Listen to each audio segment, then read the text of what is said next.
Apocalipse capítulo 1, verso 19 diz, escreve. Jesus estava falando para João. O Apocalipse é uma revelação de Jesus ao seu discípulo João depois de sua ascensão. Provavelmente é a última linguagem dada do Novo Testamento para trazer à luz. Escreve, pois, as coisas que viste. Viste está no passado. As que são, está no presente. E as que hão de acontecer depois destas. Então o livro do Apocalipse é uma linguagem que trata de coisas que já aconteceram, que coisas que estavam acontecendo e que coisas que iam acontecer. Dr. Reinaldo Purim foi meu mestre no seminário, por quem eu tenho a maior admiração pela sua singularidade, pela sua peculiaridade, um homem, talvez a pessoa mais culta que eu já tive aos pés. E ao mesmo tempo a pessoa menos exibida que eu já vi na vida. Nunca vi alguém tão simples quanto o Dr. Reinaldo Purim. E por causa dessa questão eu fui um provocador dele lá no seu gabinete. Eu instigava porque ele não soltava se você não fosse puxar. Ele disse para mim uma vez, meu filho, Apocalipse é livro de criança, mas é um livro de filosofia da história, é a semente da história. Tudo o que Deus quis contar a João sobre o que ele tinha visto e sobre aquilo que estava acontecendo naquele tempo e aquilo que ia acontecer no futuro. Ele deixou toda a semente plantada ali. É um livro para que a nossa mente não se perca, mas para que o nosso coração se enriqueça. E eu tenho lido várias vezes Apocalipse, muitas vezes eu não entendo nada, mas eu tenho visto que é muito rico. No capítulo 2, vamos pegar o capítulo 2, versos 1 a 7, vamos ler e depois nós vamos entrar no nosso boletim. É a primeira igreja. São 7 igrejas que, de acordo com uma boa parte de intérpretes com base histórica e filosofia da história, creem como eu creio, ou eu creio como eles creem, de que este livro está contando, estas cartas são períodos históricos também. Não só eram igrejas locais, como na cidade de Éfeso, a primeira, depois Esmirna, depois Pérgamo, depois Tiatira, depois Sardes, Filadélfia e Laodiceia, com nomes identificando o perfil de cada igreja e o perfil da história da igreja, o que ia acontecer durante a história. Seria mais ou menos uma sinopse, a palavra, né, Jorge? Uma sinopse. Antes de contar tudo, ele reteve algumas informações. Então, a igreja de Éfeso seria, então, a primeira e o primeiro período da história. Ele diz assim, ao anjo, ao mensageiro parece que este termo poderia ser dito assim, na forma como é dita no espanhol, ao lideraço, ao conjunto de mensageiros, que fosse mais um conceito da pluralidade dos líderes da igreja. Lembra-se que a igreja do Novo Testamento não tinha pastor individual, tinha o presbitério, um conselho. Esta palavra poderia estar ligada assim ao lideraço da igreja, a liderança da igreja em Éfeso. Escreve: estas coisas diz aquele que conserva na mão direita as 7 estrelas.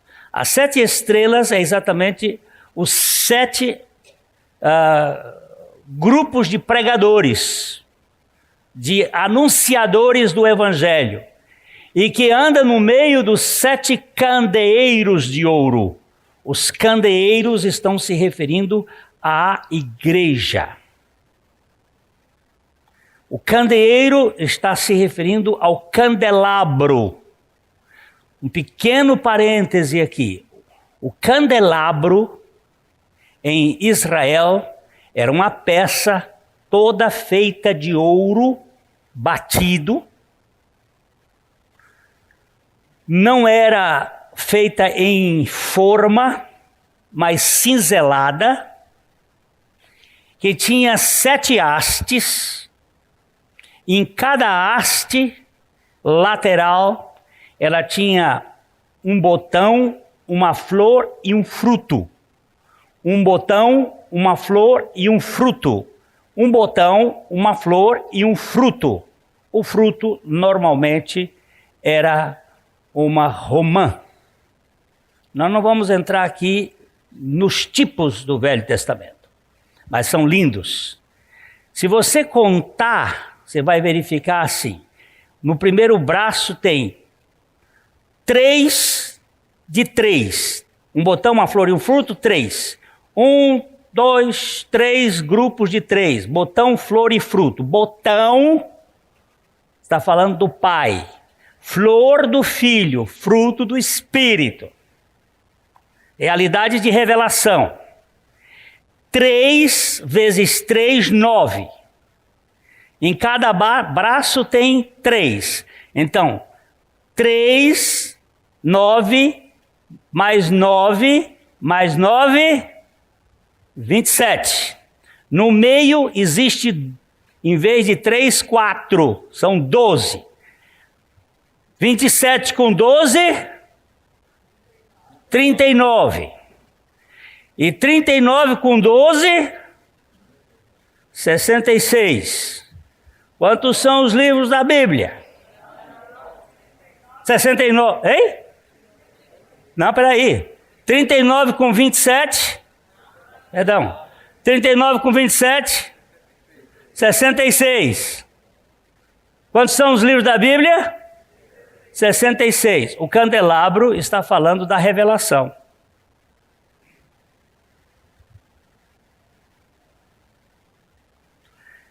E haviam 7 candelabros referindo-se a 7 igrejas ou a 7 revelações daquilo que a Bíblia chama de povo de Deus, tanto no Velho Testamento, que era chamado Israel, quanto no Novo Testamento, que é chamado de igreja ou o Israel de Deus.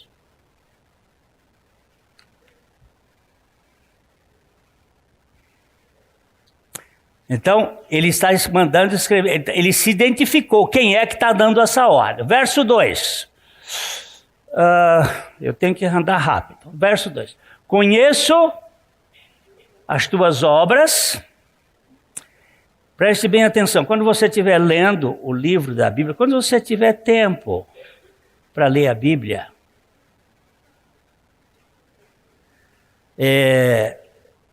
que você achar que Salve Jorge não é tão importante assim, mas sim aquele que salva o Jorge, aí você vai ter tempo para ler a Bíblia. Quando você tiver tempo, você veja e pegue ele vai sempre dizer, conheço alguma coisa. A Éfeso ele diz, conheço as suas obras. A Esmirna ele diz assim, Esmirna ele diz assim, conheço a tua tribulação. Ele muda. A Pérgamo, ele diz, conheço... E agora? Por favor, Pérgamo é logo em seguida de Esmirna. Quem está com a Bíblia aí? Conheço o lugar onde habitas, que é a sinagoga de Satanás, que é o lugar de Satanás. Depois as outras todas ele diz, conheço as tuas obras, conheço as tuas obras, conheço as tuas obras, conheço as tuas obras. Conheço as tuas obras, tanto o teu labor, como a tua perseverança. Era uma igreja que trabalhava e perseverava, e não pode suportar o quê? Homens maus. E tem homem bom, mas tem homem pior. Tem Caim e tem Abel. Que não pode suportar homens maus e que puseste à prova os que a si mesmos se declaram apóstolos.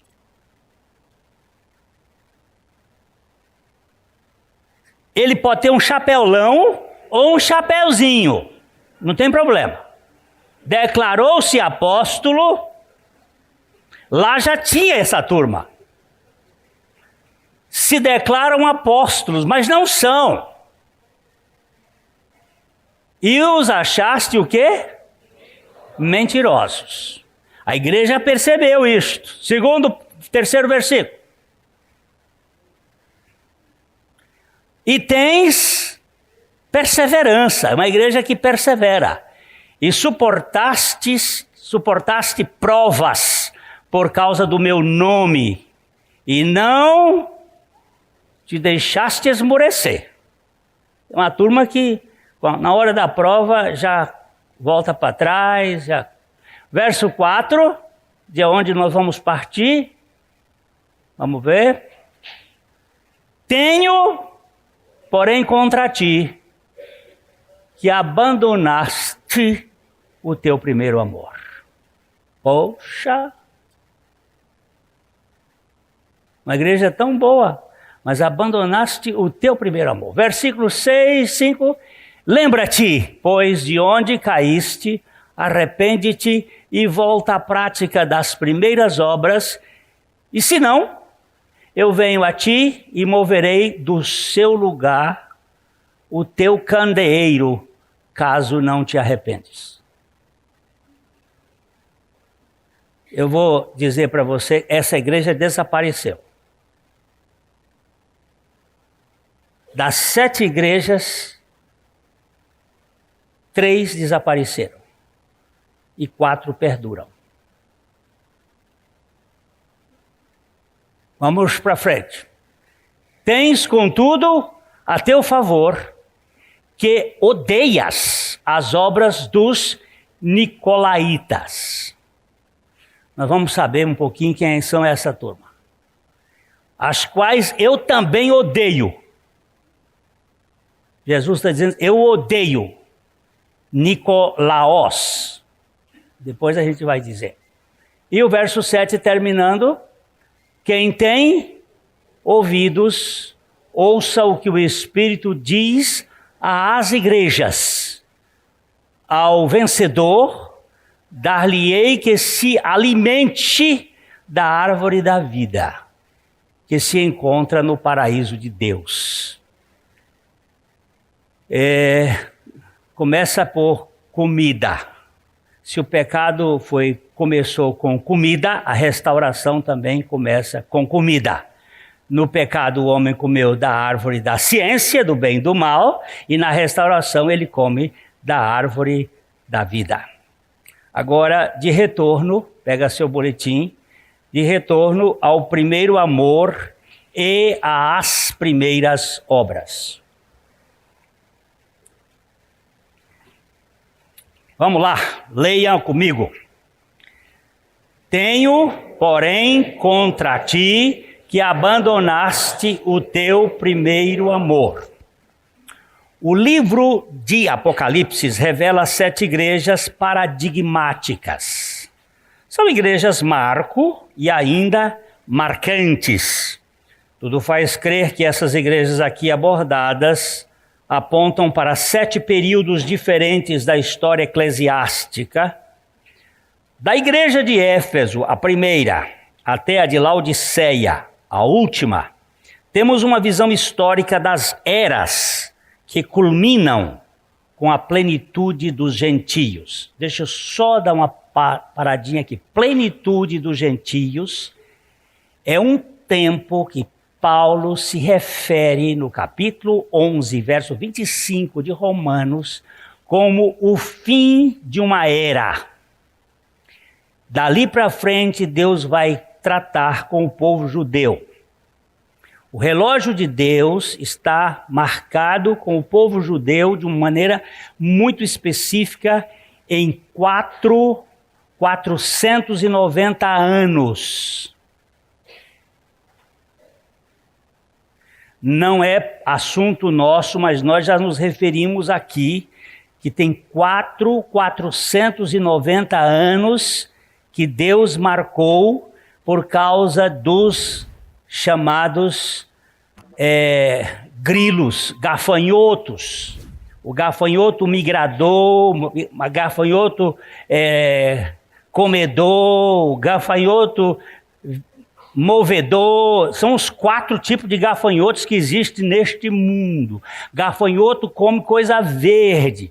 A Bíblia está usando paráfrases a respeito de obras malignas. Se você ler o livro do Apocalipse, e de dentro do poço onde caiu uma estrela, saíram seres como gafanhotos. Gafanhoto, nessa figura bíblica, são espíritos devoradores de gente, que come pó, serpente, a obra da serpente. Vai chegar o limite, pá! Começa então um outro momento de julgamento de Deus. Estamos quase no momentinho da trombeta. E aí vai entrar o outro relógio para contar a 70ª semana dos judeus. Isso é só para você ficar. Tem muita gente, pastor, eu não sei nada sobre escatologia, nem eu. Eu sei em quem tenho crido. E estou bem certo de que Ele é poderoso para guardar o meu depósito até o dia final. E eu estou esperando Ele a qualquer hora. E a mala está pronta e o passaporte já está carimbado. Viu? É isso que eu não queria dizer. A igreja de Éfeso distingue o período apostólico. Vai do Pentecostes até o final do século I e durou cerca de 70 anos. Foi um tempo de afinação, pois os judaizantes,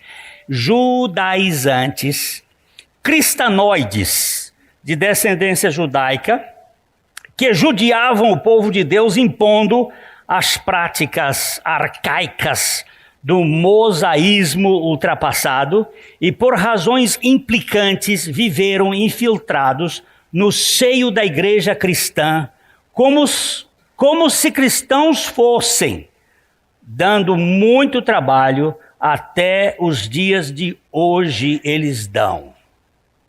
Quem eram esses judaizantes?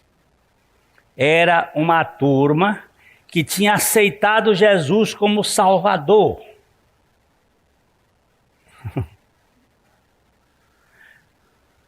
Eu queria que vocês lessem um livro de Dionísio Pape, Jesus Cristo é o Senhor. O sujeito leva a mão e vai lá na frente e aceita, mas ele quer Jesus apenas como um negócio que ele leva debaixo do braço e ele faz dele o que ele quer. Jesus não é simplesmente Salvador, Ele é Senhor. E esses judaizantes, eles têm cara de cristão, têm jeito de cristão, têm pele de cristão, mas têm coração de lobo.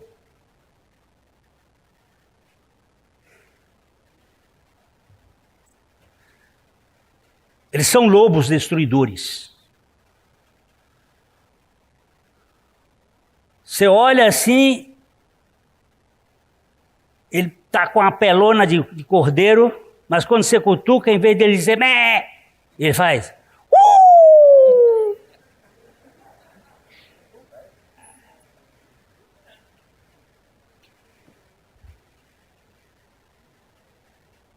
Os apóstolos e a liderança daquele período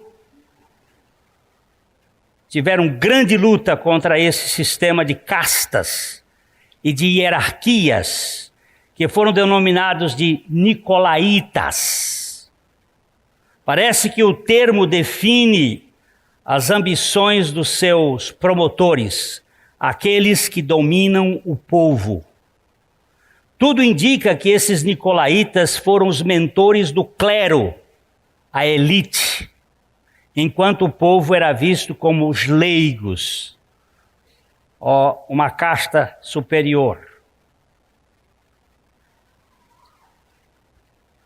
Depois vocês vão verificar que essa casta usa escarlate como cor principal.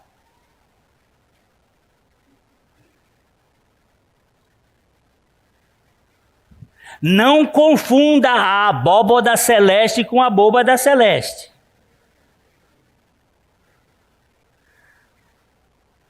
Às vezes há um disfarce, mas há uma casta. Depois muda um pouquinho. Mas não vou falar disso.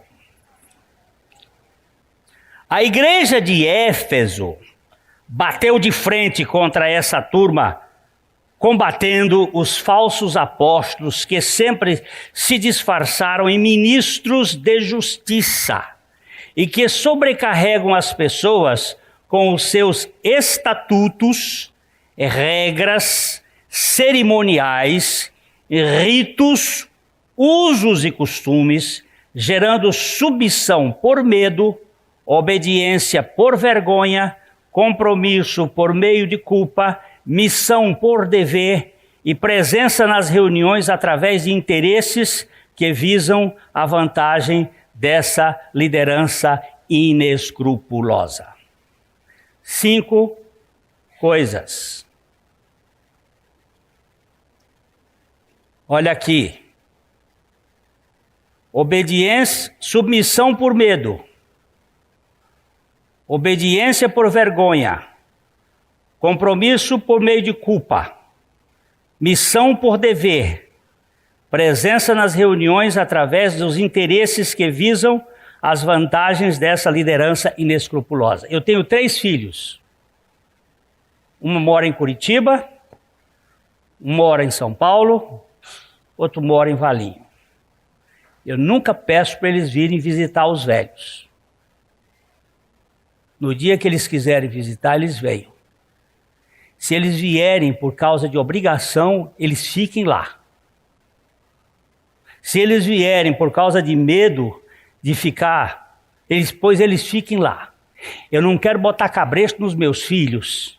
E outra coisa, um membro desta igreja nunca vai ser coagido a participar das atividades desta igreja por meio de qualquer suposto interesse ou jogo de propostas humanistas. Ele vem porque ele é livre, e porque ele é livre e movido pelo amor, ele se reúne. E também não convidamos ninguém de qualquer outro lugar, porque é desonesto.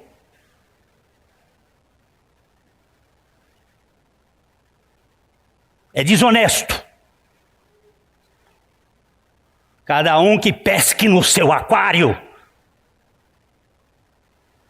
Paulo diz assim: eu não entro no terreno alheio. Eu não chovo onde já choveu. Essa igreja tem passado por grandes lutas.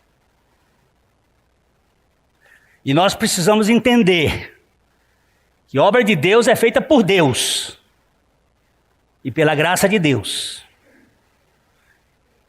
Estão tirando gente da igreja, que tirem. Eu não vou buscar. Não vou usar de nenhuma artimanha. Sabe por quê? Porque os do Senhor ninguém toca. Ninguém vai ficar confundido, não. Eu estou falando de coração. Eu vou abrir meu peito nesses estudos aqui. Igreja. Essa igreja foi uma comunidade firme e valorosa, mas escorregou num ponto fundamental da fé genuína. Sabe o que foi? Abandonou o primeiro amor. O que isso significa?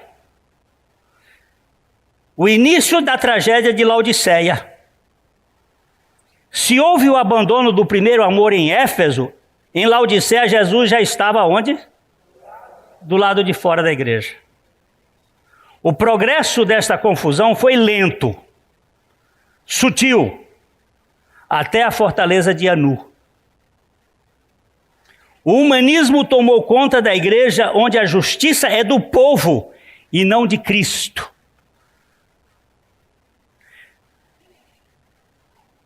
Eu vou abrir as caixas pretas. Quando aquela moça ficou grávida, há N anos atrás, eu recebi um punhal aqui no meu pescoço de uma liderança que está preocupada mais com a barriga da moça do que com o pênis do rapaz.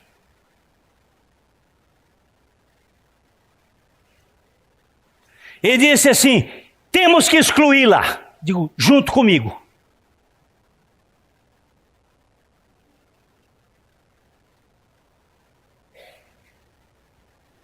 Porque eu creio na restauração que é feita por Jesus Cristo. E quando eu vejo essa moça hoje aqui na igreja, sendo o instrumento de Deus que é, eu olho para trás e disse: Senhor, vale a pena a gente caminhar com falido. Vale a pena. Porque Deus recupera o que cai. E não expõe a vergonha. Ninguém. Eu digo para você, se minha filha ficar grávida, eu não conto para ninguém, eu vou cobri-la. Eu vou cuidar dela. Como Deus faz, que com amor Ele cobre multidão de pecados. Ele não expõe a vergonha a ninguém.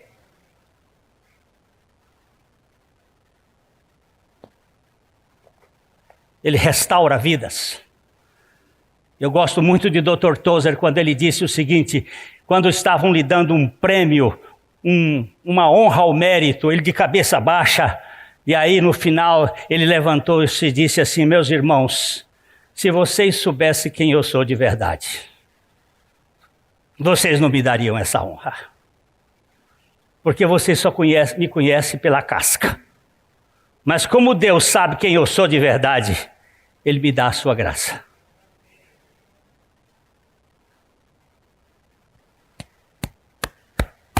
Essa semana um irmão querido chegou e disse assim: pastor, eu quero abrir meu coração aqui com você. E aí soltou tudo quanto era gato e sapato. E naquele momento nós vimos o poder da restauração da graça de Deus. Nós estamos trabalhando com homens para sair da moita. Porque tem uns que ficam atrás da televisão vendo filme pornográfico. Quando a mulher mexe na cama, ele diz: muda de canal.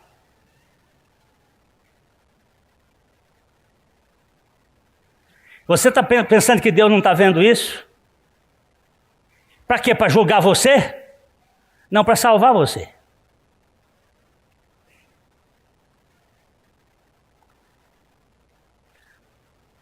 Babel, ou Babilônia, é um projeto teomaníaco muito antigo de Nimrod, descendente do amaldiçoado cão, que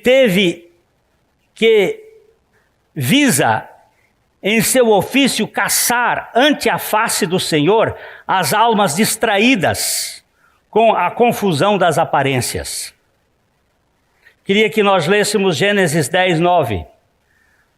Foi valente caçador diante do Senhor, daí dizer-se como Nimrod, poderoso caçador diante do Senhor. O que é que ele caçava? Almas, vidas, diante do Senhor. Caçando vidas. O império das trevas, sobre os efeitos dos holofotes luciferianos, engana com astúcia os incautos, e as suas mentiras humanitárias podem confundir os tolos. Gênesis 10, 10. O princípio do seu reino foi Babel, Erech, Acade, Calné, na terra de Siná. O que você vai ensinar agora aqui? Eu vou ensinar um negócio bem interessante. Isso aqui é uma espécie de código. O irmão, lê isso aqui, irmão. Nós estávamos conversando ali dentro. Lê esse versículo. O princípio do seu reino, o princípio do reino de Nimrod, foi Babel, Erech, Acade, Calné, na terra de Siná. Professor Jorge Cerneve, professor de História, ele vai dizer assim, Glênio, aqui são cidades. Cidades, perfeitamente. Cidades da região de Nínive, da região da Babilônia. Só que por trás desses nomes, ações que estão por trás, ações invisíveis. Agora vamos ver aqui.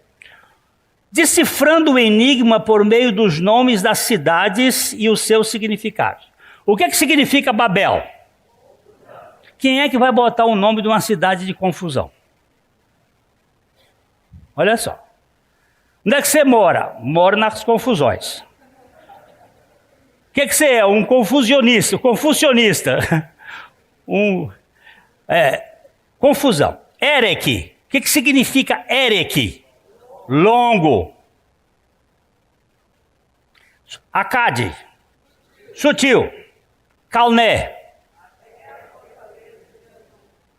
O Deus das trevas. Siná quer dizer o quê? Entre dois rios. Mesopotâmia. Ou seja, Nimrod significa rebelião. O nome Nimrod significa rebelião. Rebelião que promove uma confusão. Babel. Longa. Erech. Sutil. Acade. Até a fortaleza de Anu. Calné.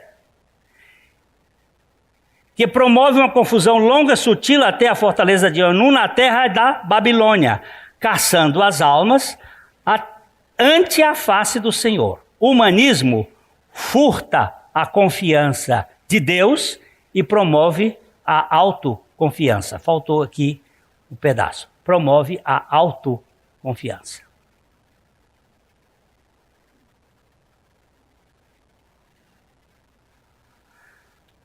Confiança em Deus nos traz dependente. Autoconfiança nos faz... Diga aí, professora. Fala. Confiança em nós mesmos. Confiança em nós mesmos. Para o Senhor Jesus, o programa da serpente introduzido no Éden tem Satanás como técnico do humanismo teomaníaco por detrás dos panos. Vamos ler Marcos 8, 33. Jesus, porém, voltando-se e fitando seus discípulos, repreendeu a Pedro e disse: arreda, Satanás, porque não cogitas das coisas de Deus, e sim das dos homens. Que histórico foi esse? Jesus perguntou: o que vocês acham a respeito de mim? O que estão dizendo aí? Aí uns dizem que tu és Jeremias, outros dizem que tu és Elias, outros dizem que tu és um dos profetas. É isso que estão conversando por aí. E ele disse: e vocês? O que vocês acham? Pedro disse: olha, o que eu tenho observado é que tu és o Cristo, o Filho do Deus vivo. Aí Jesus disse para Pedro assim: Pedro, não foi você quem descobriu isto. Quem falou isso foi meu Pai que está nos céus. Meu Pai te contou isso, que tu és o Cristo. Eu também te digo que tu és uma pedra, um pedregulho, e sobre esta rocha que tu acabas de dizer agora, eu edificarei a minha igreja. Não é Pedro que é a rocha, nem é o Papa que é a rocha. A rocha é Cristo. Cristo é a rocha. E cada um de nós somos pedras vivas da construção do templo. Quando os discípulos de Jesus chegaram para Jesus e disseram assim: olha que belo prédio, quão lindo. Jesus olhou para aquele prédio e disse assim: não vai ficar pedra sobre pedra que não seja derrubado, porque o templo que eu vou morar será templo feito de pedras vivas, que eu mesmo vou lapidá-las. É uma outra pedra, eu não quero essas aí não, que essas aí é pedra morta. Não quero esse negócio desse templo de vocês não, que isso aí é mentira. Eu quero um templo. Então, Pedro, depois de dizer isso, Jesus disse: eu vou para a cruz, eu vou morrer, e depois de 3 dias eu vou ressuscitar. E Pedro chamou Jesus à parte, numa reunião particular, numa segunda-feira. Estou falando aqui das reuniões particulares das segundas-feiras e das quintas-feiras no mundo dos obscuros. E aí: Jesus, o senhor não pode fazer isto, o senhor não pode. Aí Jesus olhou para os discípulos, fitou bem em Pedro e disse: esse sotaque eu sei de quem é. Arreda-te, Satanás, porque tu cogitas das coisas do homem e não das coisas de Deus. Quem é o técnico da seleção brasileira atualmente? Felipão. E quem é o técnico da seleção do homem? Quem é o técnico que quer você cheio de glória e de honra, coroado? Quem é o técnico que quer você com todos os méritos e defesa perante? Você sabe quem eu sou? Quem é esse técnico? Satanás. Todas as vezes que você tiver direitos, Satanás vai dizer assim: não se humilhe. Defenda-se. Você não é. Hã? Você é o cara. Você é o cara. Você não é baba de sapo. Você é um... É aí que a gente acha.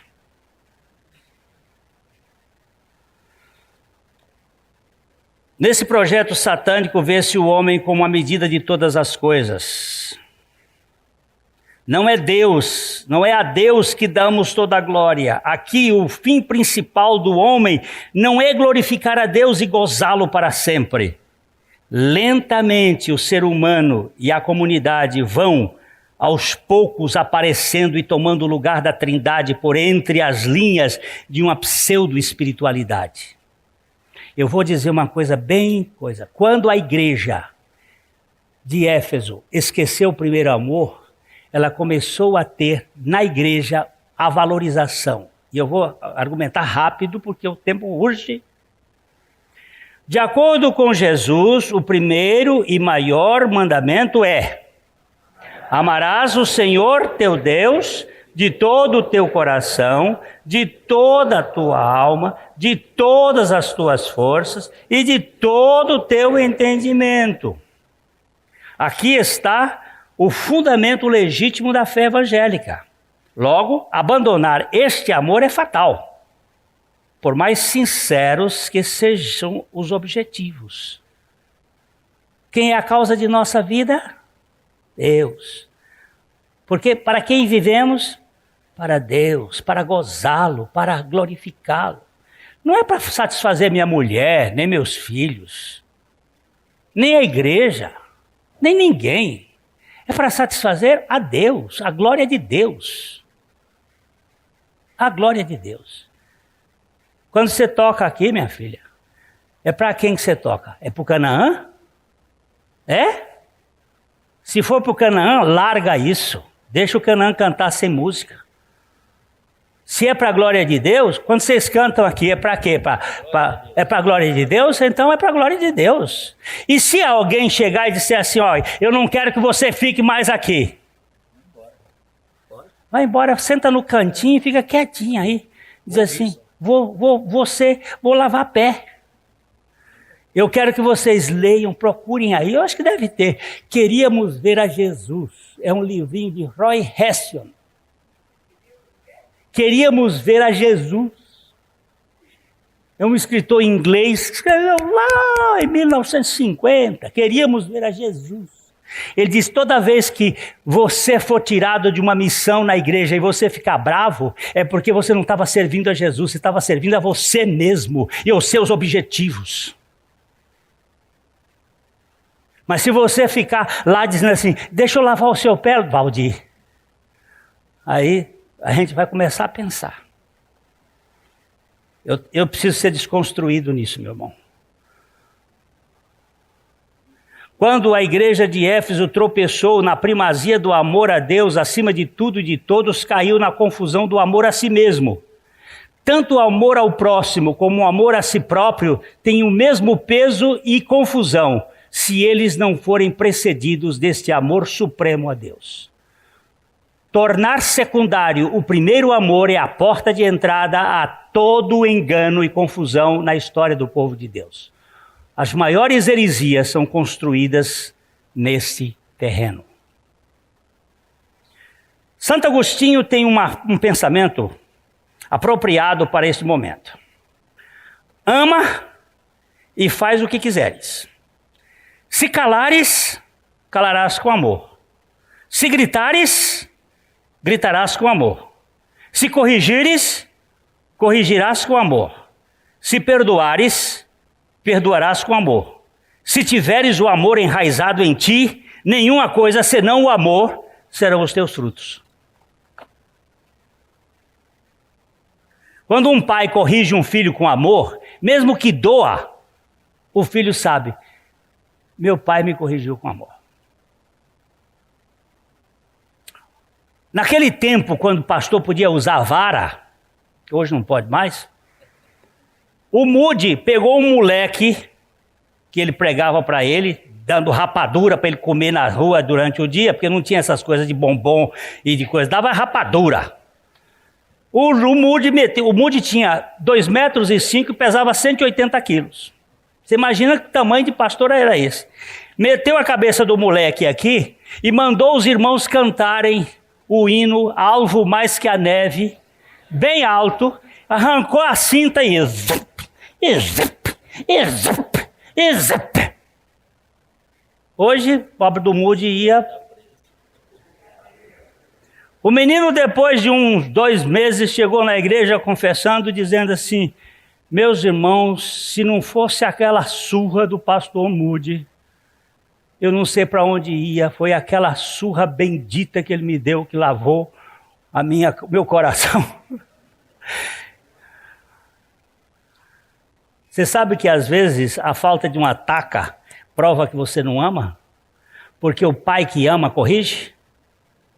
Esses filhos que andam mandando em pai por aí, é pai que não ama. Não sabe ter limite, tudo medrosos, fracotes e com medo de imprensa. Não, vai para o quarto e mete a vara. Mas não é para meter para desancar, não. É a vara com amor. E corrige esse bicho, porque senão esse bicho... Eu não me importo se vem a Rede Globo aqui, se vem quem quiser. Porque nós temos que andar segundo diz a palavra de Deus.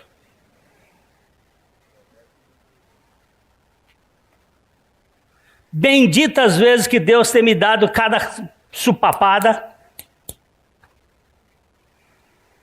com amor. Talvez eu seja ousado ao extremo em acrescentar um substantivo aqui nesta frase do doutor da graça, mas vou fazê-lo. Ama Deus e faz o que quiseres. Não é só ama sozinho, viu, Hélio? Ama sozinho, ama o quê?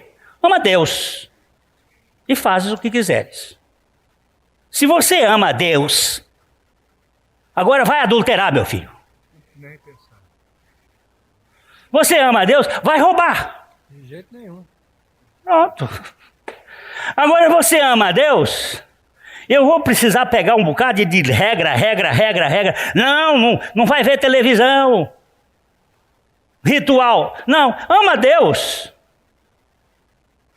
E faz o que quiseres.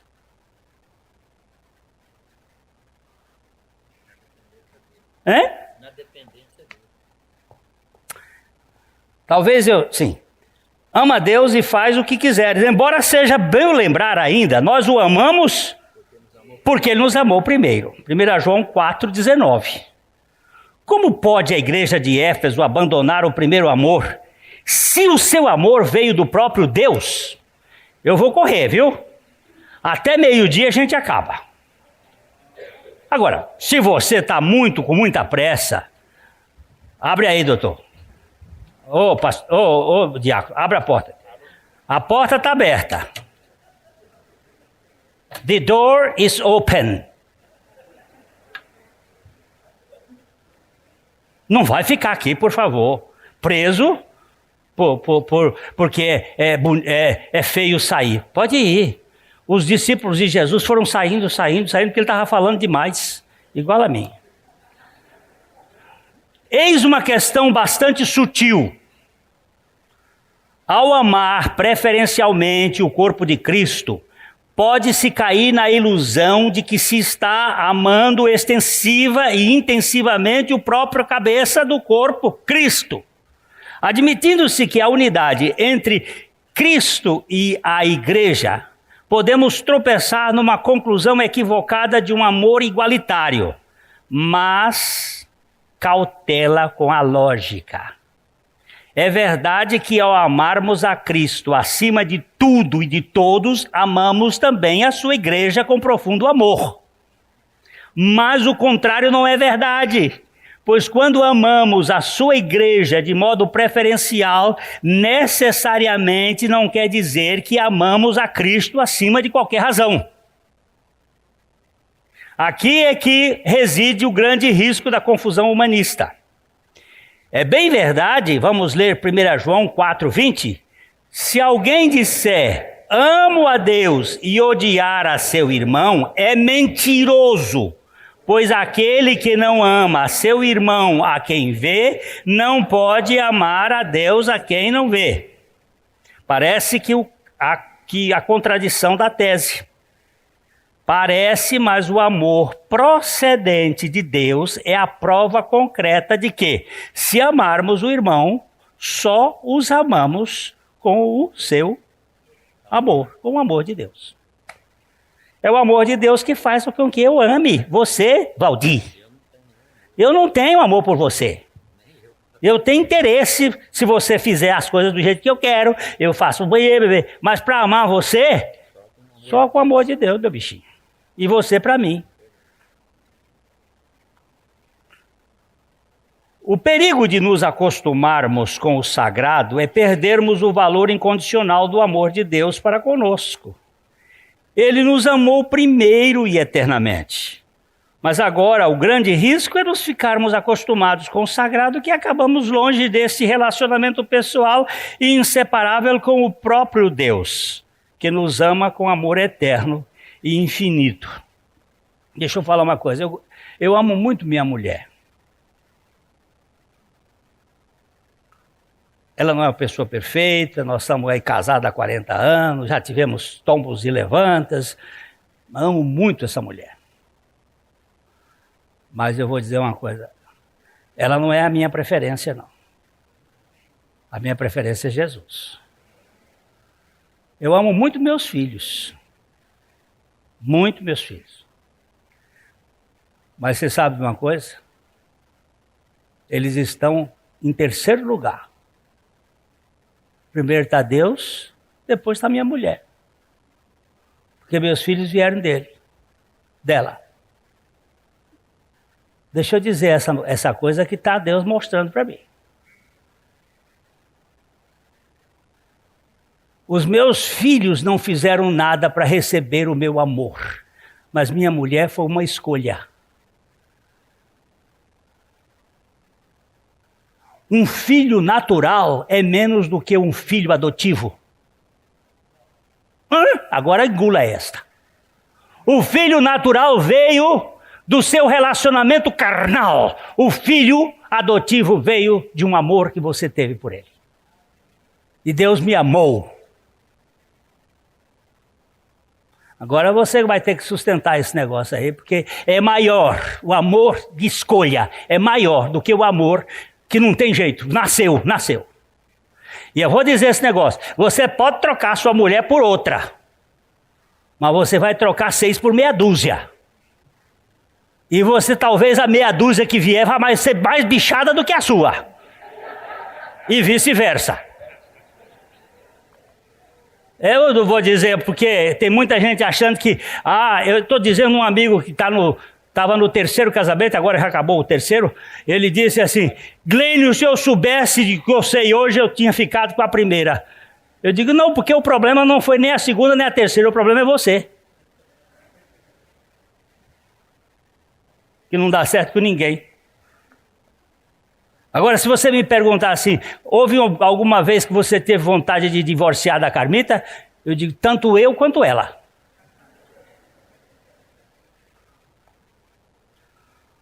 E eu preciso saber que eu não posso me acostumar com o sagrado. Eu tenho que me acostumar, nem me acostumar. Eu tenho que me admirar do amor incondicional de Deus para comigo. Abrir a boca assim, como é que o senhor pode não desistir de mim? Supondo que, ao amarmos preferencialmente os irmãos, estamos amando intensamente a Deus, podemos elaborar a heresia de que a salvação está na igreja, como aconteceu no passado com a Igreja Católica, e hoje, na prática, o fato de que a comunhão da igreja acaba substituindo a relação amorosa e pessoal do filho com o seu pai. Às vezes, é a igreja. Sim, a igreja é importantíssima, mas é o pai. Quanto tempo você... Não me responda. Só pense. Quanto tempo você fica com seu pai por dia? Na palavra e na oração. Nós vamos estudar lá mais adiante, no outro dia, dizendo o seguinte, uma das evidências de que Deus é importante para você é o tempo que você fica com Ele.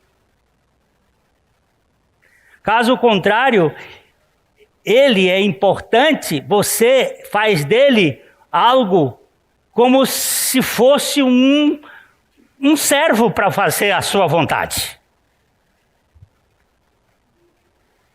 Eu vinha pedindo Deus para fazer uma coisa para mim, pedindo, ele disse, por que você quer isso? Eu disse, vai me ajudar. Ele disse, e eu não basto? Então, assunto encerrado. Vamos continuar nós dois.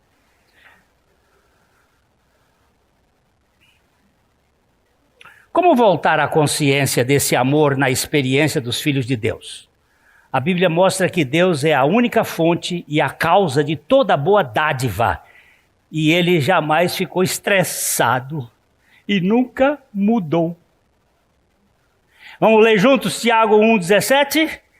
Toda boa dádiva, todo dom perfeito, são lá do alto, descendo do Pai das luzes, em quem não pode existir variação ou sombra de mudança.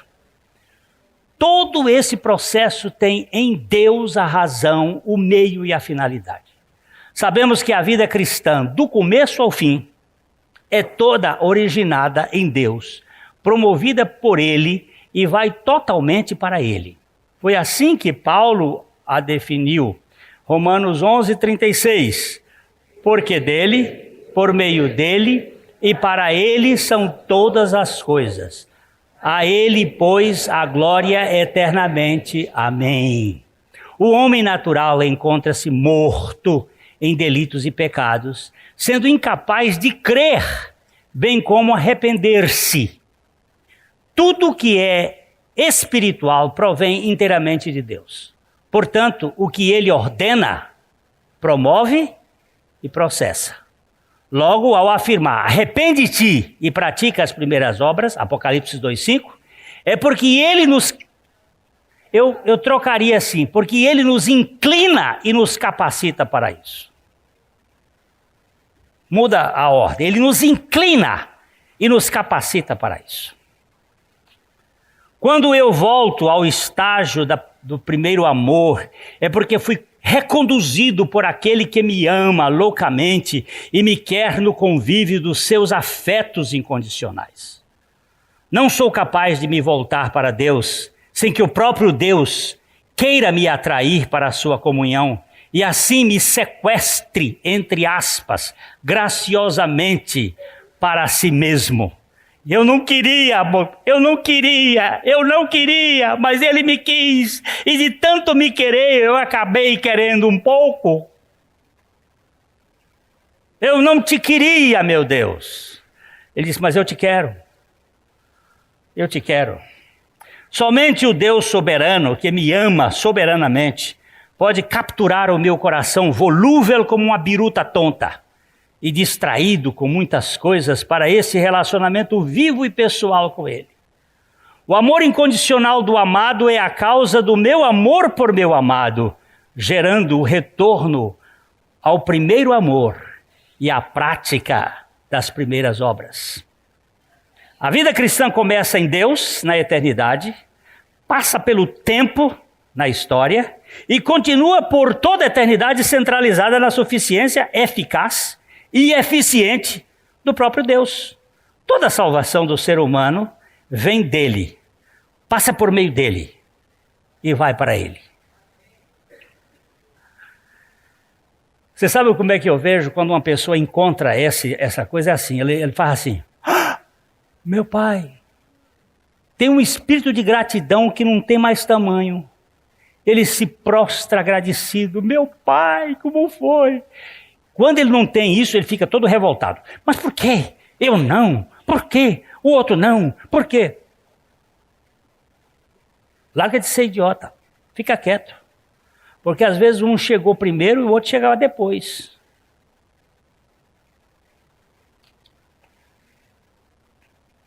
Nós precisamos entender que a Trindade é totalmente responsável por tudo que diz respeito à nossa caminhada espiritual de eternidade a eternidade.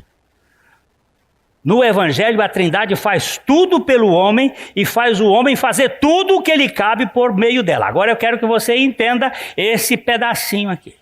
Deus faz tudo e você faz tudo. Como é que pode ser isso? Nós precisamos, sim, como dizia o pregador e teólogo do século XVII, Jonathan Edwards, na graça eficaz, nós não somos meramente passivos, nem ainda Deus faz uma parte e nós o resto. Mas é Deus quem faz tudo e nós também fazemos tudo. Deus produz tudo em nós e nós agimos, fazendo tudo o que Ele opera em nós e através de nós. Esses homens que têm uma capacidade de dizer as coisas de uma maneira maravilhosa, quebra o coração da gente. Eu não queria, mas Ele me quis, Ele me fez o meu querer, de ter boa vontade de querê-lo. Uma vez que o Espírito Santo afirma pelo apóstolo Paulo em Filipenses 2,13, porque Deus é quem efetua em vós tanto querer como realizar segundo a sua boa vontade, então Edwards acrescenta nesse processo da graça eficaz: Deus é o único autor e fonte adequada, e nós somos somente os coautores ou coadjuvantes desta fonte. Assim, nós somos, em diferentes aspectos, totalmente passivos e totalmente ativos. Deus não vai forçar você a crer, mas Ele vai convencer você e conquistar você pelo Espírito Santo de tal maneira que você que não queria acaba querendo, porque Ele lhe convenceu a querer. Não fui eu que quis, Hélio. Eu não queria Deus, Hélio. Nem você. Você queria jogar bola. E feita de bexiga de porco. E que frustração que deu. Você queria o quê? Você não queria nada. Mas Deus disse assim, eu te quero. Não é verdade? Olha, ele disse que quis ir para o mundo, mas o mundo não recebeu. Por quê? Porque o Senhor queria ele para ele. Ele disse, vem cá você para mim.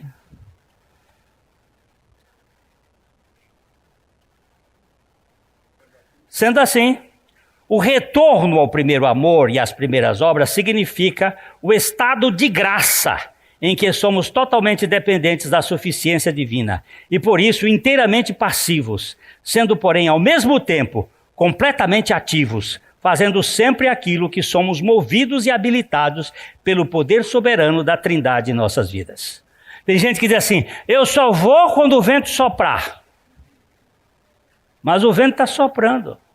E você não está percebendo.